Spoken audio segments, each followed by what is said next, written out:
कहानी की शुरुआत में हम समुद्र से उठते हुए एक तूफान को देखते हैं, लेकिन आज बारिश पानी की नहीं बल्कि प्लास्टिक और बाकी कचरे की हो रही थी। इस वक्त रोड से गुजर रही एक गाड़ी में हम बारबरा और उसकी बेटी को देखते हैं। ये अजीब सा नजारा देखकर बारबरा ने अपने एक्स हस्बैंड को फोन किया। बर्कले ने फोन उठाते ही उनसे कहा कि तुम लोग जल्दी से वापस आ जाओ, लेकिन आधे रास्ते में वो ट्रैफिक में फंस गए। बारबरा ने अपनी बेटी से कहा कि तुम भागकर बिल्डिंग के अंदर चली जाओ, जो बिल्कुल पास ही थी। बाहर खड़े बर्कले ने देखा कि उसकी बेटी के ऊपर एक एंकर गिरने वाला है। वो तुरंत भागते हुए गया और अपनी बेटी को बचा लिया। थोड़ी देर बाद बारबरा भी आ गई और पूरा परिवार मिल गया। अथॉरिटीज के पास इस अजीब सिचुएशन को रोकने का कोई तरीका नहीं था। सब लोग बस आसमान को प्लास्टिक से भरा हुआ देख रहे थे। समुद्र से बाहर आए कचरे के अंदर टाइटैनिक भी थी, जो 114 साल बाद आखिरकार न्यूयॉर्क पहुंची गई। इन सभी अजीब घटनाओं की शुरुआत हुई जब कुछ मछुआरे समुद्र में मछली पकड़ने गए थे,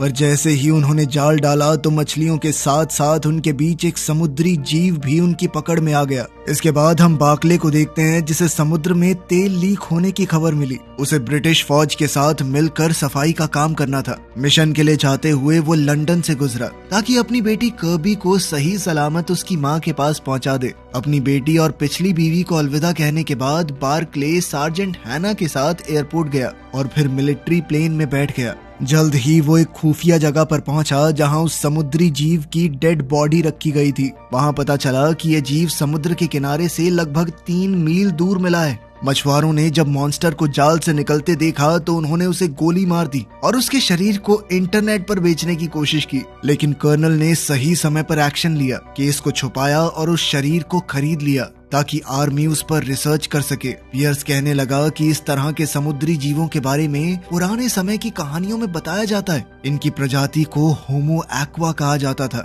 जब साइंटिस्ट ने बॉडी को चेक किया तो उन्हें क्रीचर के गले के नीचे एक मोती मिला, बिल्कुल वैसा ही जैसा उन्हें पहले मिले हुए स्पेसिमेन में मिला था। समुद्र के नीचे रहने वाले इन जीवों से बात करने के लिए आर्मी ने पहाड़ों में कैंप्स लगाए और एक मशीन से सिग्नल भेजा। अंधेरा होने के बाद जब बाकी लोग सो रहे थे तो मॉर्गन और सैरा को काम दिया गया कि उस होमो एक्वा की बॉडी को गार्ड करें। रात के लगभग 2:30 बजे दोनों को लगा कि कुछ तो गड़बड़ है। अचानक जमीन में पानी भरने लगा और सारा आगे बढ़ते हुए धंसने लगी। मॉर्गन ने उसे बचाने की कोशिश की और हाथ बढ़ाया, लेकिन सारा को किसी चीज ने जोर से नीचे खींच लिया। कुछ ही सेकंड बाद मॉर्गन भी उसी तरह नीचे चला गया। नीचे जाने से पहले उसने मदद के लिए कॉल की, लेकिन बाकी फौजी समय रहते नहीं आए। साथ ही वो बॉडी भी चोरी हो गई थी। तभी अलार्म बज उठा और सारे फौजी उठकर देखने लगे। जनरल जब टेंट में पहुंचा तो उसे मॉर्गन और सारा कहीं नहीं मिले। जब उसने रेडियो पर उनसे बात करनी चाहिए तो पता चला कि रेडियो तो जमीन के नीचे है। उन मॉन्स्टर्स के जाने के बाद जमीन फिर से सख्त हो गई थी। जब पियर्स नीचे झुककर चेक कर रहा था तो उसे मॉर्गन का हाथ मिला। उस वक्त बार्कले को समझ आ गया कि उसे बहुत ही खतरनाक मिशन पर भेजा गया है। उसने पूछा कि ये कौन सा जीव है। हैना ने बताया कि उनकी टीम का यही काम है। वो अनजान जीवों से बातचीत करने की कोशिश करते हैं, लेकिन ये होमो एक्वा कोई एलियन नहीं है। वो इंसानों से भी पहले से धरती पर रहते हैं और हजारों सालों से वो समुद्र के नीचे थे, लेकिन अब वो दोबारा से जाग गए हैं और प्लैनेट को वापस लेना चाहते हैं। उस रात आर्मी ने एक होमो एक्वा को बीच की तरफ आते देखा। जनरल ने अपने फौजियों को बंदूकें नीचे करने को कहा क्योंकि वो बात करना चाहता है। ट्रांसलेशन डिवाइस की मदद से पियर्स ने उस क्रीचर से बात की और उसे एक मीटिंग के लिए बुलाया। वो क्रीचर बहुत गुस्से में था क्योंकि उसके एक आदमी को मछुआरों ने मार दिया था। इस पर पियर्स ने कहा कि मैंने भी अपने 2 फौजी खोए हैं। इसके बाद दोनों ने एक पीस एग्रीमेंट किया ताकि दोनों गुट एक दूसरे को मारना बंद करें। एग्रीमेंट के बाद भी उस फिशमैन ने कहा कि हमारे लोग छुप छुप कर जीने से थक चुके हैं। उसी पल दुनिया के हर देश में लोग होमो एक्वा को पहली बार सामने आता हुआ देखने लगे। उनका कहना था कि वो इंसानों से पहले से यहाँ पर रहते हैं, ये उनकी भी दुनिया है। दोनों प्रजातियों के बीच में पहली ऑफिशियल मीटिंग लंदन में हुई। इस मीटिंग के लिए वाटरवे नाम का एक ब्रिज बनाया गया जो जमीन और पानी को जोड़ता है। जब सब लोग अपनी जगह पर पहुंच गए तो केट ने इंजीनियर्स को वाटरवे शुरू करने का ऑर्डर दिया। होमो एक्वा के साथ साथ 3 और बड़े अजीब से जीव आए थे। एक बड़ी सी मछली, एक जल परी और एक इंसान जैसी दिखने वाली औरत। थोड़े ही समय में सॉल्ट ने इंसानों की भाषा सीख ली और एम्बेसडर की बात को समझने लगी। मीटिंग की शुरुआत में सॉल्ट ने बताया कि वो खुद क्यों आई है। कुछ समय पहले उसके बच्चे बच्चे पैदा होने वाले थे, लेकिन इंसानों के जहाज से गिरे तेल ने उस जगह को जहरीला कर दिया। मीटिंग को शांत रखने के लिए जोनाथन ने कहा कि हम अपनी गलती सुधारना चाहते हैं, लेकिन सॉल्ट ने उसे इग्नोर कर दिया। उसने कहा कि वो सिर्फ बर्कले से बात करेगी, क्योंकि वही एक ऐसा इंसान था जिसने मरे हुए होमो एक्वा के लिए इज्जत दिखाई। ये जानने के लिए कि होमो एक्वा बर्कले को अपना एम्बेसडर क्यों चाहते हैं, केट ने उससे पूछताछ की और उसकी जिंदगी के हर एक किस्से को खंगाला। जोनाथन को दोनों प्रजातियों के बीच का एम्बेसडर बनाने की कोशिश नाकाम हो गई, क्योंकि सॉल्ट को सिर्फ बर्कले से बात करनी थी। इसीलिए उनकी यूनिट की प्रेसिडेंट ने बर्कले से कहा कि मैं तुम्हें इस मौके के लिए तैयार करूंगी। होटल पहुंचकर जहां बर्कले कुछ दिन रुकने वाला था, उसने देखा कि वहां बहुत कड़ी सिक्योरिटी है। उसके कमरे में उसकी बेटी और पिछली बीवी पहले से थे। बारबरा को जब पता चला कि बर्कले को होमो एक्वा के साथ नेगोशिएशन के लिए चुना गया है, तो वो चौंक गई। उधर केट ये सोच रही थी कि अगर लड़ाई छिड़ी तो वो क्या करेंगे। फिर तय किए गए समय पर बर्कले होमो एक्वा के साथ मीटिंग करने गया। शुरुआती बातचीत के बाद सॉल्ट ने कमेटी के लोगों से थेम्स नदी का एक गिलास पानी मांगा। एजेंट्स तुरंत उठकर पानी लेने गए। जैसे ही पानी का वो ग्लास कमरे में आया, बर्कले ने वो ग्लास सॉल्ट को देने की कोशिश की, लेकिन सॉल्ट ने कहा कि ये पानी तुम्हारे लिए है। ये सुनते ही बर्कले हिल गया। उसे समझ नहीं आया कि क्या करे। पानी पीने की बजाय वो एक स्पीच बोलने लगा जो स्क्रीन पर लिखी हुई थी। लेकिन जब सॉल्ट ने कहा कि मुझे ये रटी रटाई स्पीच नहीं चाहिए, तो एम्बेसडर ने स्क्रिप्ट छोड़ दी और कहा कि पानी और मिट्टी का गंदा होना इंसानों की बेवकूफी का नतीजा है। अपने लोगों की गलती मानते हुए बर्कले ने कहा कि इंसानों ने धरती को बर्बाद किया है, लेकिन अब वो नुकसान सुधारना चाहते हैं। ये सुनकर सॉल्ट ने कहा कि मुझे तुम पसंद आए। उस रात होटल के कमरे में बर्कले ने अपनी बेटी को आते देखा और समझ गया कि उसे नींद नहीं आ रही। सच ये था कि उसे अपने पिता की चिंता हो रही थी। जब बर्कले ने देखा कि उसकी बेटी ज्यादा ठीक सी नहीं लग रही, तो उसने कहा कि कल मैं तुम्हें वापस घर भिजवा देता हूँ, ताकि तुम यूं होटल में फंसी ना रहो। ये सुनकर कर्बी ने कहा कि मैं अपने पापा के पास ही रहना चाहती हूँ। अगली सुबह उनकी तीसरी मीटिंग के दौरान बर्कले ने बताया कि दुनिया के सारे देशों के लीडर्स ने, क्लाइमेट साइंटिस्ट और प्राइवेट कंपनियों से बात की है और हम समुद्र की गंदी हालत को सुधारने का प्लान बनाने की कोशिश कर रहे हैं। नंबर्स और डेटा के हिसाब से ये नतीजा निकला है कि साल 2065 तक हम पोल्यूशन को 50% कम कर सकते हैं। लेकिन जब सॉल्ट को पता चला कि सिर्फ 50% पोल्यूशन कम करने में 40 साल लगेंगे, तो उसने इस प्रपोजल को बिल्कुल नकार दिया। उसने कहा कि रोज हमारे लोग तुम्हारी लापरवाही की वजह से मर रहे हैं। सॉल्ट ने कहा कि हमारे लोग ठीक से देख सुन भी नहीं पा रहे, अब उन्हें परेशानी हो रही है, तुम लोग बहुत पोल्यूशन कर रहे हो।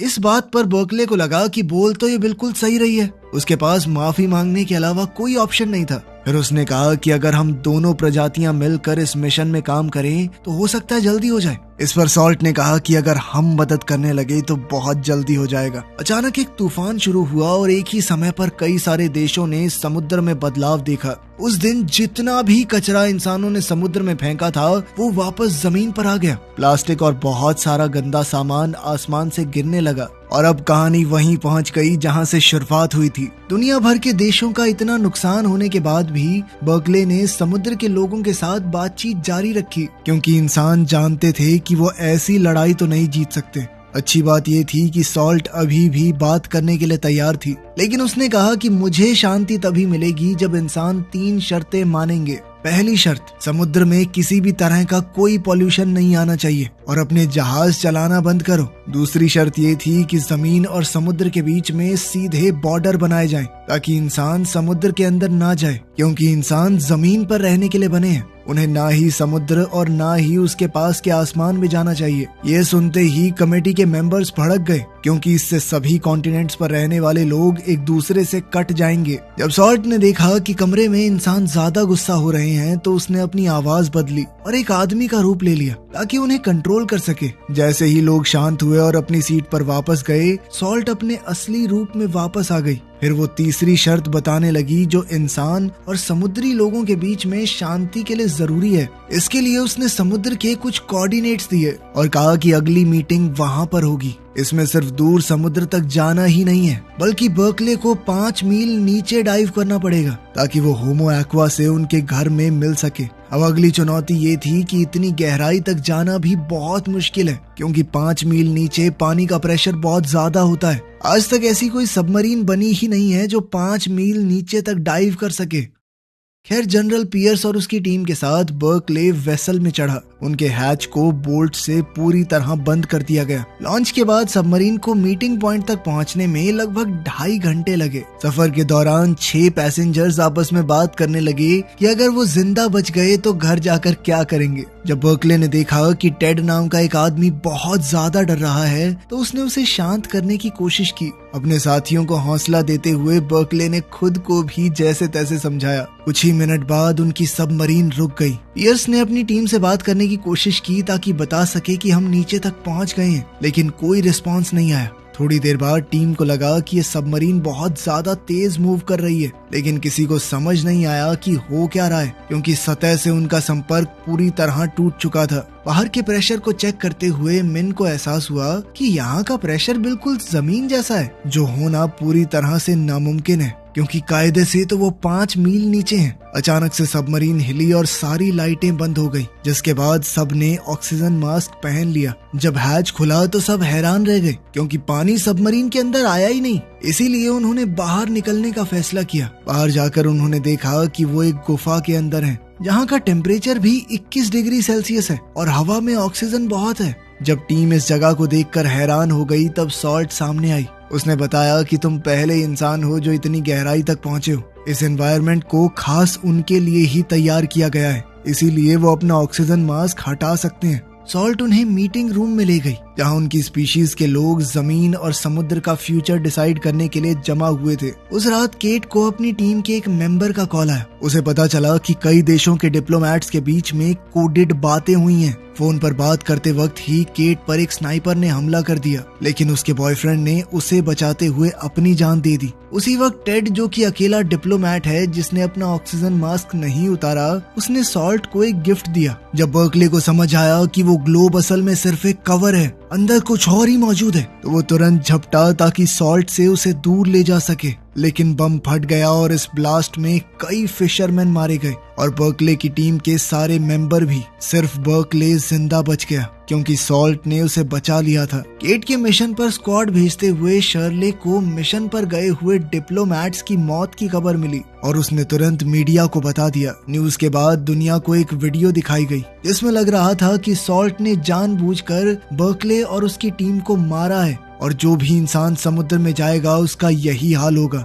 लेकिन सच तो ये था कि ये वीडियो नकली है और सरकार ने दोनों स्पीशीज के बीच में नफरत बढ़ाने के लिए ये किया। तेज रफ्तार से सतह की तरफ तैरते हुए सॉल्ट ने देखा कि बर्कले को बचाने के लिए हेलीकॉप्टर भेजा गया है। जैसे ही बर्कले जमीन पर पहुंचा, उसने बताया कि ब्लास्ट का रीजन टेड था। केट ने बर्कले की बात मानी, लेकिन कहा कि उसे सॉल्ट से पूछताछ करनी पड़ेगी। फिलहाल के लिए सॉल्ट को गिरफ्त में ले लिया गया। अब केट जल्दी से ये पता लगाने में लग गई कि किसने उस आदमी को पैसे दिए थे। उस आदमी को स्टेज 4 कैंसर था और वो इस मिशन को पूरा करने के लिए कुछ भी कर सकता था। सॉल्ट की तेज समझ की वजह से उसकी प्रजाति पर इल्जाम नहीं लगा, लेकिन अब उसे एक स्टील के डब्बे में बंद कर दिया गया। ये जानकर कि उसकी दोस्त को लैब में बंद करके उसके ऊपर एक्सपेरिमेंट किए जाएंगे, तो बर्कले ने एक्शन लिया। ट्रक की चाबी लेकर उसने गाड़ी रिवर्स की और डब्बे को नदी में गिरा दिया। जैसे ही सॉल्ट आजाद हुई, बर्कले खुद भी पानी में कूद गया और सॉल्ट ने उसे बचाया।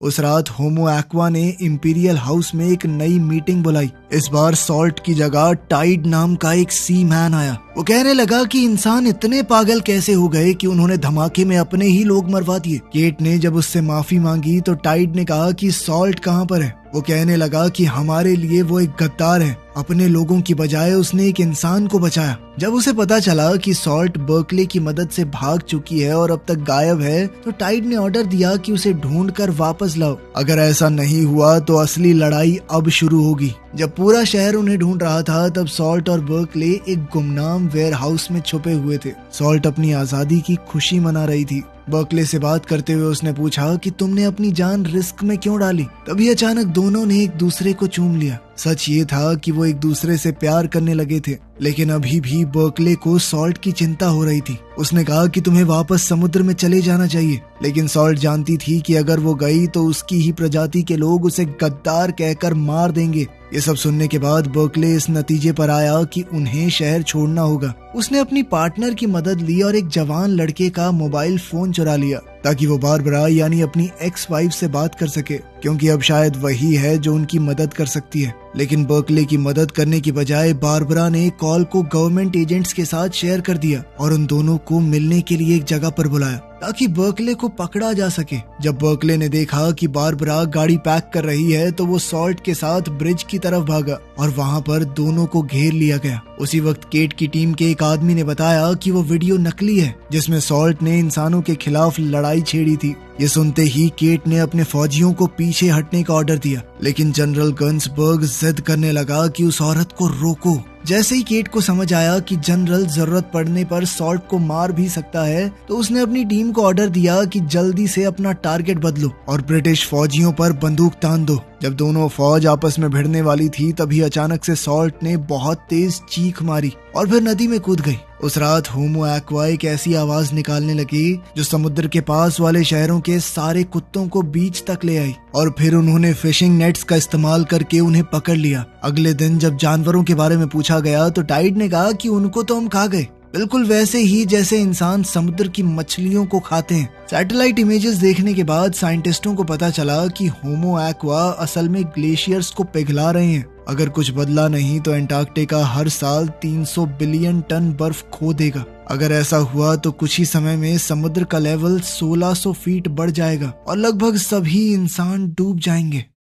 अब जॉनथन टाइड से बात करके इंसानियत को बचाने के रास्ते के बारे में बातचीत करने लगा। इस पर फिशरमैन ने कहा कि इंसानों के पास सिर्फ 5 साल हैं प्लैनेट को पूरी तरह ठीक करने के लिए। अगर इतने समय में नुकसान ठीक नहीं हुआ तो पूरी इंसानी प्रजाति को खत्म कर दिया जाएगा। तुम लोग मतलब इस प्लैनेट पर जीने के लायक ही नहीं हो। उधर अथॉरिटीज ये फैसला कर रही थी कि बर्कले का क्या किया जाए और उसे एक होटल रूम के अंदर निगरानी में रखा गया। एक दिन अचानक से खाना खाने के बाद बर्कले बेहोश हो गया और उसके रूम में साइंटिस्ट घुस गए। जब वो सो रहा था उन लोगों ने उसके शरीर में इंजेक्शन दिया और उसके फिंगरप्रिंट ले लिए ताकि बाद में उसे गलत इल्जाम के तहत फंसाया जा सके। साइंटिस्टों के जाते ही बर्कले होश में आया और चुपके से बीच की तरफ गया, इस उम्मीद के साथ कि शायद सॉल्ट मिल जाए। सूरज उगने के बाद फिश वुमेन सामने आई और बर्कले भागकर उसके पास गया। ये जानकर वो खुश था कि वो जिंदा है। उसके साथ भागने की बजाय सॉल्ट ने उससे कहा कि टाइड के साथ नया एग्रीमेंट मांगो वरना उसके लोग पूरी इंसानी प्रजाति को बर्बाद कर देंगे। इतना कहकर सॉल्ट ने जाने की बात की। जाने से पहले उसने बर्कले को किस किया और समुद्र में वापस चली गई। बर्कले तुरंत केट और उसकी टीम के पास गया ताकि टाइड को मैसेज भेजा जा सके, लेकिन अफसोस कोई जवाब नहीं मिला। कुछ दिन बाद दुनिया भर के कोस्ट पर लाखों की तादाद में होमो एक्वा की लाशें मिली। टेस्ट करने पर पता चला कि वो लोग एक बीमारी से इन्फेक्ट हो गए थे जिससे पानी में सांस लेने वाले उनके गिल्स बंद हो गए और वो डूबकर मर गए। हैरानी की बात ये थी कि सिर्फ होमो एक्वा पर असर हुआ था, बाकी सारे समुद्री जीव बिल्कुल ठीक हैं। ये सुनकर केट इस नतीजे पर पहुंची कि शायद ये इंसानों का बनाया हुआ कोई वायरस है और उसे अफसोस हुआ कि वो पहले समझ नहीं पाई। उस दिन केट की टीम को समुद्र की गहराई से मदद का सिग्नल मिला और अब बर्कले को दोबारा से मीटिंग के लिए बुलाया गया। जैसे ही उसे पता चला कि उससे बातचीत करने के लिए सॉल्ट आ रही है तो वो खुशी के मारे रो पड़ा और बड़ी मुश्किल से खुद को रोक पाया उसे गले लगाने से। लड़ाई के खत्म होने की अनाउंसमेंट की गई। सॉल्ट ने बताया कि हमारी सिर्फ 10% पॉपुलेशन बची है। उसने कहा कि जिन भी लोगों ने ये कायरता भरा हमला किया है उन्हें पानी खुद सजा देगा। दोनों स्पीशीज के बीच में दोबारा रिश्ते बनाने के लिए केट ने अपना दिमाग लगाया और एक खास जगह को चुना। उसने उन्हें बताया कि आप सब यहाँ पर रह सकते हैं। यहाँ पर दुनिया का सबसे गहरा समुद्र है, ना तो वहाँ पर इंसानों की फैलाई हुई गंदगी है और ना ही कोई और चीज। जाने से पहले सॉल्ट ने अपने दोस्त का दुख भरा अंत दिखाया। उसने बताया कि हमारे लोग लड़ाई इसलिए खत्म कर रहे हैं क्योंकि जो अब बचे हैं वो इंसानों की बुराई से बहुत डर चुके हैं। हम इंसानों का मुकाबला नहीं कर सकते क्योंकि इंसानों की तरह चालाकी करना हमारी फितरत में नहीं है। फिर होमो एक्वा के जाते ही ग्रेट हॉल के ग्लास पैनल जो पानी को बाहर रखते हैं उनमें क्रैक्स आने शुरू हो गए। सब लोग घबराकर बाहर निकलने की कोशिश करने लगे। बर्कले शांत रहकर अपने अंत का इंतजार करता रहा, लेकिन हैना ने उसे बचा लिया। उस दिन केट को बर्कले के मेडिकल टेस्ट के रिजल्ट मिले और पता चला कि उसका डीएनए बदल चुका है। अब उसके जीन्स होमो एक्वा जैसे हो चुके हैं। ये जानकर केट ने फैसला किया कि उसे समुद्र ले जाया जाए ताकि वो सॉल्ट को दोबारा मिल सके। सॉल्ट को किस करने के बाद बर्कले के अचानक से गिल्स निकल आए जिससे वो पानी के अंदर भी सांस ले सकता था। अब उसके पास अपनी किस्मत चुनने का मौका है और उसने फैसला किया कि वो सॉल्ट के साथ समुद्र में ही रहेगा। वीडियो पसंद आई तो लाइक कर देना, चैनल को सब्सक्राइब कर लेना। मिलते हैं अगली वीडियो में।